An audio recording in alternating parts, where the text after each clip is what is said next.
விஜயோட இந்த மாபெரும் வெற்றிக்கு காரணம் அவரோட வியூகமா, இல்ல ஆளுங்கட்சி அதிருப்தியா, இல்ல மக்கள் புரட்சியா? Welcome to the Spectra politics. நான் உங்கள் செல்லம்.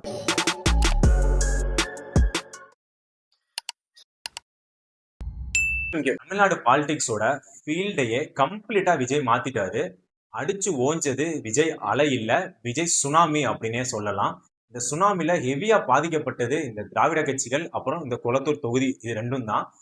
இது போக இப்ப இந்த விஷயங்கள் எல்லாமே நடந்ததுக்கான மெயின் காரணமா மக்கள் என்ன சொல்றாங்க அப்படின்னா, ஒரு மக்கள் புரட்சி அப்படின்னு சொல்றாங்க. ஆக்சுவலா இதோட மெயின் ரீசன் என்ன அப்படின்னு பார்த்தோம் அப்படின்னா, விஜயோட ஸ்ட்ராட்டஜி தான். எஸ், அவர் வகுத்த வியூகம் தான் அவருக்கு இவ்வளவு பெரிய ஒரு வெற்றி வாய்ப்பை எடுத்து கொடுத்துருக்குது அப்படின்னு நம்ம சொல்லலாம். விஜய் ரெண்டு ஸ்ட்ராட்டஜிய ப்ராப்பரா இந்த எலெக்ஷனுக்கு யூஸ் பண்ணியிருக்காரு. ஒன்னு பார்த்தோம் அப்படின்னா, பிசினஸ் ஃபீல்ட்ல பீப்புள் சொல்றது creation is king but distribution is god அப்படின்னு சொல்றாரு. அதாவது என்னன்னா, இந்த பொலிட்டிக்கல் பார்ட்டிஸ் எல்லாமே டே டு டே பிராண்ட்ஸ் எப்படி ஃபங்க்ஷன் பண்றாங்களோ அது மாதிரி நம்ம இவங்களை கம்பேர் பண்ணலாம் அப்படின்னே நம்ம சொல்லலாம். ஸோ ஃபார் எக்ஸாம்பிள், டிஎம்கே நம்ம ஹிமாலயா கூட கம்பேர் பண்ணலாம். அதாவது இவங்க ரெண்டுமே ரொம்ப ஓல்டு தென் ரொம்ப லெகசி. அதே மாதிரி ஹிமாலயா பார்த்தோம் அப்படின்னா, அந்த டைமுக்கு ஏத்த மாதிரி அவங்களோட ப்ராடக்ட்ஸை அப்டேட் பண்ணிட்டு நியூ லான்ச்சஸ் கொடுத்துட்டே இருப்பாங்க. அப்போதான் அவங்க கரண்ட் ரன்ல ஸ்டே பண்ண முடியும். ஸோ சிமிலர்லி பார்த்தோம் அப்படின்னா டிஎம்கே அப்படிதான். எப்படின்னா ஒரு நியூ யூத் வீக் உள்ள கொண்டு வருவாங்க, ஐடி விங் உள்ள வரும். ஸோ ஆன்லைன் பிரசன்ஸை இம்ப்ரூவ் பண்றதுனால அவங்க பீப்புள் கூட கனெக்டாக எப்பவுமே அவங்க கட்சியை வச்சுப்பாங்க. அடுத்து பார்த்தோம் அப்படின்னா, தமிழ்நாட்டுல நம்ம எந்த வில்லேஜஸ் போனாலுமே அந்த வில்லேஜ்ல ஒரு சின்ன பொட்டி கடை இருக்கும். அந்த பொட்டி கடையில நமக்கு ஹிமாலயா ப்ராடக்ட்ஸ் கிடைக்கும். ஸோ அதுதான் டீப்லி என்ரூட்டட் டிஸ்ட்ரிபியூஷன். அதே மாதிரி ஒரு வில்லேஜ்ல 50 பீப்புள் இருக்காங்க அப்படின்னா அந்த பிளேஸ்ல கூட டிஎம்கே கேடர்ஸ் கண்டிப்பா இருப்பாங்க. ஸோ இதுதான் டீப்லி என்ரூட் பண்ணி வச்சிருக்காங்க. லைக் எப்படின்னா, ஆன்லைன்லயும் அஸ் வெல் அஸ் ஆஃப்லைன்லயும் ரொம்ப ஸ்ட்ராங்கான ஒரு எக்கோ சிஸ்டம் டிஎம்கே கிரியேட் பண்ணி வச்சிருக்காங்க, சிமிலர் டு ஹிமாலயா. இப்போ நம்ம நெக்ஸ்ட் ஏடிஎம்கே. ஸோ ஏடிஎம்கே பார்த்தோம் அப்படின்னா இவங்களை நம்ம டிமார்ட் கூட கம்பேர் பண்ணலாம். அதாவது ஆன்லைன் பிரசன்ஸ் மோஸ்ட்லி இருக்காது. மோஸ்ட்லி பார்த்தோம் அப்படின்னா ஆஃப்லைன் பிரசன்ஸ் தான். ஆஃப்லைன்லயும் இவங்களுக்குன்னு ஒரு ஸ்பெசிபிக் டார்கெட் ஆடியன்ஸ் இருப்பாங்க. டிமார்ட்டுக்கு எப்படி அந்த மிடில் கிளாஸ் பீப்புள் நம்ம எல்லாருமே டிமார்ட்டை எப்படி நம்ம யூஸ் பண்றோமோ அதை நம்ம டிபெண்ட் பண்ணி இருக்கோமோ, அதே மாதிரிதான் இந்த ஏடிஎம்கேக்கும் ஒரு கோர் ஓட்ஸ் இருக்கும். அதாவது ஒரு 20 to 25% ஆஃப் கோர் ஓட்ஸ் இருக்கும். அந்த ஓட்டை பிரிக்கிறது அப்படிங்கிறது அவ்வளவு ஈஸியான விஷயமே கிடையாது. இப்போ நம்ம பார்த்துருக்கலாம், இந்த விஜயோட சுனாமில ஸ்டில் ஏடிஎம்கே ஒரு 20 to 23% ஆஃப் ஓட்டு ஷேரை ஹோல்டு பண்ணிட்டு இருக்கிறாங்க. ஸோ இந்த விஷயம் நம்ம ஏடிஎம்கே நம்ம டிமார்ட் கூட கம்பேர் பண்ணலாம் நம்ம. ஓகேங்களா? இப்போ நெக்ஸ்ட் ஜென்சி, அதாவது டிவிகே. டிவிகே பார்த்தோம்னா ரீசெண்டா வந்த பிராண்டு மினிமலிஸ்ட். அவங்க பார்த்தோம்னா நம்ம எந்த ஒரு சின்ன சின்ன ஷாப்ஸ்ல, அதாவது ஆஃப்லைன் டிஸ்ட்ரிபியூஷன் ஒன்றும் பெருசா இருக்காது. பட் ஆனா அவங்க என்ன பண்றாங்கன்னா D2C பிராண்ட்ஸை பயங்கரமா டிஸ்டர்ப் பண்ணாங்க த்ரூ ஆன்லைன். அதே மாதிரி சேம் ஸ்ட்ராட்டஜியை இங்க விஜய் டீம் யூஸ் பண்ணியிருக்காங்க. என்ன அப்படின்னா, நம்ம ஆஃப்லைன்ல போறதுக்கு it will take lot of effort and lot of time. ஓகேங்களா? So for example, SP Velumani நம்ம எடுத்துப்போம். அவர் பாத்தீங்கன்னா அந்த தொண்டாமுத்தூர் தொகுதியை சேர்ந்தவர், கோயம்புத்தூர் கொங்கு லைக் தொகுதியில உள்ளவர். அந்த ஏரியாவில் அவரை பத்தி எல்லாருக்குமே தெரியும். பட் ஆனா நீங்க இந்த பக்கம் அப்படியே டெல்டா சைடோ, இல்ல பாத்தீங்கன்னா இந்த சைடு நம்ம சேலம் சைடு கொஞ்சம் தாண்டி இந்த பக்கம் ஒசூர் சைடு வந்துட்டாலோ நமக்கு எஸ்பி வேலுமணியை பெருசா யாருக்குமே தெரியாது. அப்படியே தெரிஞ்சாலும் அவரோட டீடைல்ஸ் யாருக்குமே தெரியாது. என்ன மினிஸ்டர் அவங்க, எந்த பார்ட்டி, அந்த மாதிரி விஷயங்கள் பெருசா தெரியாது.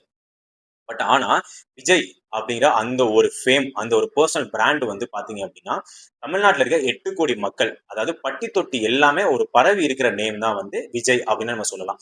சின்ன குழந்தையில ஸ்டார்ட் பண்ணி விஜய் மாமா அப்படின்னு கூப்பிடுறதுல ஸ்டார்ட் பண்ணி 60 வயசு ஒரு பாட்டி அவங்க ஆமா விஜய் என்னோட பேரன், என்னோட புள்ள அப்படின்னு சொல்ற அளவுக்கு விஜய் ஒரு பெரிய பர்சனல் பிராண்டு, ஒரு ஃபேம், ஒரு ஸ்டார்டம கிரியேட் பண்ணி வச்சிருக்காரு விஜய். ஸோ அதுதான் விஜய்க்கு இன்னைக்கு ஒரு பெரிய ஹெல்ப்ஃபுல்லா இருக்குது. Similar to Minimalist. அதாவது மினிமலிஸ்ட் எப்படி ப்ராப்பரா ஸ்ட்ராட்டஜி பண்ணி அந்த D2C ஆன்லைன்ல டிஸ்டர்ப் பண்ணாங்களோ அதே மாதிரி தான் விஜய் டீம் பண்ணியிருக்காங்க. ஸோ இதை எப்படி நீங்க அவ்வளவு ஷோரிட்டியா சொல்றீங்க அப்படின்னு நமக்கு ஒரு கொஸ்டின் வரலாம். அதாவது விஜய்க்கு டோட்டலா 85,000 ஃபேன்ஸ் கிளப் இருக்குது. ஸோ அந்த ஃபேன்ஸ் கிளப்பை யூஸ் பண்ணி அதை கம்ப்ளீட்டா ஒரு சோஷியல் மீடியா டிஸ்ட்ரிபியூஷனா அவங்க சேஞ்ச் பண்ணி வச்சிருக்காங்க. ஓகேங்களா? ஸோ இந்த டிஸ்ட்ரிபியூஷன் மூலமா அவங்களால என்ன பண்ண முடியும் அப்படின்னா, நரேட்டிவா ப்ராப்பரா செட் பண்ண முடியும். ஸோ அதாவது பார்த்தோம்னா லைக் ஒரு ஆளுங்கட்சி திமுக அவங்க எப்படி இந்த மெயின் ஸ்ட்ரீம் மீடியாஸ்னு ஒன்று இருக்கும்ல, நியூஸ் சேனல்ஸ், அந்த மாதிரி மெயின் ஸ்ட்ரீம் மீடியாஸ் இருக்கும்ல, அதை எப்படி ப்ராப்பரா அவங்க கண்ட்ரோல் பண்ணி என்ன நரேட்டிவ் செட் பண்ணணும், இன்னைக்கு என்ன டிபேட் நடக்கணும், என்ன மாதிரி பீப்புள் பேசணும் அப்படின்னு நரேட்டிவ் செட் பண்றாங்களோ, அவங்க அவங்க பார்ட்டியோட நல்ல விஷயங்களை எடுத்துட்டு போய் சேர்க்கிறாங்களோ, அதே மாதிரி இவங்க லைக் டிவிக்கு என்ன பண்றாங்கன்னா, இந்த ஃபேன்ஸ் கிளப்பை யூஸ் பண்ணி இந்த டிஸ்ட்ரிபியூஷனை ப்ராப்பரா யூட்டிலைஸ் பண்ணி ஆன்லைன் சோஷியல் மீடியா பிரசன்ஸை பயங்கரமா இன்க்ரீஸ் பண்றாங்க.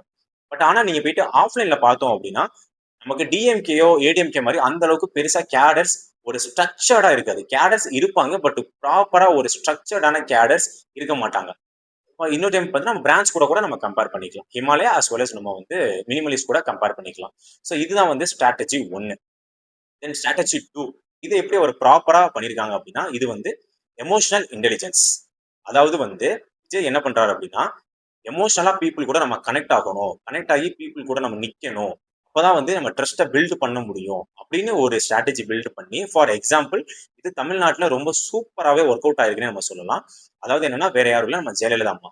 ஸோ அவங்கள பார்த்தோம்னா வந்து அம்மா அப்படின்னு சொன்னா எல்லாருக்குமே தெரியும், தமிழ்நாடு ஃபுல்லாவே தெரியும். பீப்புளுக்கு ஒரு எமோஷனல் கனெக்ட் இருக்கும் அவங்க ஜெயலலிதா மேம் கூட. ஸோ அதே மாதிரி தான் வந்து டிஎம்கேவோட எம்கே ஸ்டாலின் சார் அவங்க ட்ரை பண்ணியிருக்காரு அப்பான்னு, அப்பா அந்த வேர்டு யூஸ் பண்ணி. பட் ஆனா அது வந்து ஒரு ட்ரோல் மெட்டீரியலா மாறிடுச்சு. ஆனா விஜய் வந்து ரொம்ப கிளவரா ப்ராப்பரா டைவர்சிஃபை பண்ணி எல்லாத்தையுமே நம்ம வந்து ரீச் பண்ணணும், எல்லா ஏஜ் குரூப் பீப்புளையும் நம்ம ரீச் பண்ணணும் அப்படின்னு பிளான் பண்ணி, நான் வந்து உங்க தம்பி, நான் உங்க அண்ணன், நான் வந்து உங்களோட புள்ள, நான் வந்து உங்க பேரன், இது போக மெயினா என்னன்னா விஜய் மாமா அப்படின்னு சொல்லி இந்த விஷயங்கள், அதாவது என்னன்னா சின்ன குழந்தைங்க கூட விஜய்க்கு வந்து இந்த எலெக்ஷன்ல கேம்பெயின் பண்ணாங்க. ஸோ அந்த அளவுக்கு பட்டி தொட்டி வரையுமே விஜய் வந்து ஒரு ரீச் கொடுத்திருக்காரு. எப்படின்னா டிஸ்ட்ரிபியூஷன் மூலமாகவும் as well as proper marketing, ஒரு ப்ரொமோஷன் அது மாதிரின்னு சொல்லலாம் நம்ம. அது போக எமோஷனலா பீப்புள் கூட கனெக்ட் பண்ணி ஒரு ட்ரஸ்ட்டை பில்ட் பண்ணியிருக்காரு விஜய், நம்ம அப்படின்னே சொல்லலாம். ஸோ நெக்ஸ்ட் வந்து இது ஸ்ட்ராட்டஜின்னு சொல்லலாம், இல்லைன்னா நம்ம வந்து நமக்கு இருக்க ஒரு பர்சனல் கொஸ்டின் அப்படின்னு கூட நம்ம சொல்லலாம். அதாவது விஜய் வந்து அவரோட அந்த ஃபேம், அந்த வேல்யூவை வந்து ப்ராப்பரா மெயின்டைன் பண்றதா, அது ஒரு ஸ்ட்ராட்டஜியா யூஸ் பண்ணிருக்காங்களா? அதாவது maintaining value, for example people கூட அந்த ஒரு கனெக்ட் இருக்கும்ல, பீப்புள் கூட இன்டராக்ஷன் டைம் இருக்கும்ல, ஸோ அது வந்து ரொம்ப லிமிட்டடாகவே இருந்துச்சு இந்த எலெக்ஷன்ல, நம்ம என்ன சொல்லலாம். ஃபார் எக்ஸாம்பிள் இப்போ எடப்பாடி எடுத்துட்டோம் அப்படின்னா, அவர் கிட்டத்தட்ட ஒரு 200+ தொகுதியை ஆஃப்லைன்ல போய் ரீச் பண்ணி அங்க வந்து பரப்புரையை மேற்கொண்டிருக்காரு. அதே மாதிரி இந்த பக்கம் பார்த்தோன்னா வந்து ஸ்டாலின், தென் உதயநிதி ஸ்டாலின், இவங்க 2 பேருமே வந்து அதே மாதிரி தான் பீப்புள் கூட போயிட்டு லைக் தொகுதி வாரியா ரொம்ப ப்ராப்பரா வந்து இன்க்ளூட் பண்ணி ஒரு பொதுக்கூட்டம் போட்டு எல்லாமே அட்ரஸ் பண்ணி பேசியிருக்காங்க. பட் அதே மாதிரி பார்த்தோம்னா டிஎம்கே ஏடிஎம்கே வேற வேற மினிஸ்டர்ஸ் அந்தந்த தொகுதியில எல்லாருமே போயிட்டு ஒரு பிரச்சாரம் பண்ணியிருக்காங்க, பொதுக்கூட்டம் போட்டிருக்காங்க, பீப்புள் கூட கனெக்ட்ல இருந்திருக்காங்க. பட் ஆனா டிவிகே என்ன மாதிரி பிளான் பண்ணியிருக்காங்க அப்படின்னா, சிங்கிள் பர்சன் பிராண்ட், அதாவது விஜய் விஜய் விஜய், இதை மட்டும்தான் அவங்க ஃபோக்கஸ் பண்ணியிருக்காங்க. ஸோ ஃபோக்கஸ் பண்ணி என்ன பண்ணியிருக்காங்கன்னா, விஜய் வந்து லைக் எல்லா டைமும் போயிட்டு பீப்புள் கூட இருந்தாங்க அப்படின்னா, ஒரு இன்ட்ராக்ஷனா ஒரு கனெக்ட் கூட இருந்தாங்க அப்படின்னா அவங்களுக்கான ஃபேம் வந்து கம்மியாகிறதுக்கான சான்சஸ் இருக்குது. ஸோ அதை நம்ம வந்து மெயின்டைன் பண்ணணும் அப்படின்னா ரொம்ப கம்மியான டைம்ல பீப்புள் கூட இன்ட்ராக்ட் பண்ணியிருக்காங்க. அதே மாதிரி ஆப்போசிட்ல இருந்து யாருமே கொஸ்டின் கேட்க முடியாத அளவுக்கு ப்ராப்பரா ஸ்ட்ராட்டஜியை பில்டு பண்ணியிருக்காங்க. அதாவது ஒரு டிபேட்ல பார்ட்டிசிபேட் பண்றது, இல்லைன்னா அவங்களோட ஐடியாலஜியை வந்து ஒரு எலாபரேஷனா எக்ஸ்பிளைன் பண்றது, அந்த விஷயமா இருக்கட்டும். அதுக்கப்புறம் வந்து மீடியா வந்து சந்திக்கிறது. பட் நம்ம என்ன சொல்றோம் அப்படின்னா, ஆக்சுவலி அவர் மீடியாவை சந்திக்காம இருந்தது ஒரு வகையில நல்லதுன்னே நம்ம சொல்லலாம். என்ன ரீசன்னா, மோஸ்ட் ஆஃப் தி மீடியாஸ் எல்லாமே வந்து எப்படி இன்னைக்கு ப்ளே பண்றாங்கன்னா, யார்கிட்ட கொஸ்டின் கேட்கணுமோ அந்த கொஸ்டினை கேட்கறதே இல்லை. அவங்கள்ட்ட கொஸ்டின் கேட்க வேண்டிய ஆள்கிட்ட போயிட்டு உங்களுக்கு பிடிச்ச படம் என்ன, உங்களோட போனோட ரிங்டோன் என்ன அப்படின்னு கேட்பாங்க. ஆனா விஜய் வந்துட்டாரு அப்படின்னா, விஜய் கிட்ட உங்களோட ஐடியாலஜி என்ன, உங்களோட பிளான் என்ன அப்படின்னு கேட்காம பர்சனல் கொஸ்டின்ஸை எடுத்து அட்டாக் பண்ணி அவரை ட்ரிகர் பண்ணி அவரை நெகட்டிவா ப்ரொஜெக்ட் பண்றதுக்கான வாய்ப்புகள் நிறையவே இருந்திருக்கும். ஸோ இதை வந்து அவர் அவாய்ட் பண்றதுக்காக தான் மோஸ்ட் ஆஃப் தி மீடியாஸை வந்து இது வரைக்கும் பார்க்கவே இல்லை அப்படின்னு நம்ம புரிஞ்சுக்கலாம். ஸோ இதுதான் வந்து அடுத்த கான்செப்ட். இப்போ நம்ம இதை இப்படின்னு சொல்லலாம், இல்ல டியூ டு பொலிட்டிக்கல் ப்ரெஷர், அதனாலதான் வந்து விஜய்க்கு வந்து ஆளுங்கட்சி கொடுத்த நெருக்கடினாலதான் விஜயால ப்ராப்பரா பீப்புள் கூட போயிட்டு சேர்ந்து பீப்புள் கூட நின்று இன்ட்ராக்ஷன் பண்ண முடியலையோ அப்படின்னு ஒரு கொஸ்டின்ஸ் இருக்குது. ஸோ உங்களோட ஃபீட்பேக் என்ன அப்படின்னு சொல்லிட்டு கீழே கமெண்ட் பண்ணுங்க. ஓகே, ஸோ இப்போ என்னன்னா இந்த வீடியோவோட கன்க்ளூஷன். ஸோ அதாவது வந்து நிறைய பீப்புள் என்ன சொல்றாங்க அப்படின்னா வந்து, இது வந்து ஒரு மக்கள் புரட்சி, அதனாலதான் விஜய் வந்து ஒரு பெரிய வேவா வந்தாரு, ஒரு சுனாமியா வந்தாரு அப்படின்னு ஒரு குரூப் சொல்றாங்க.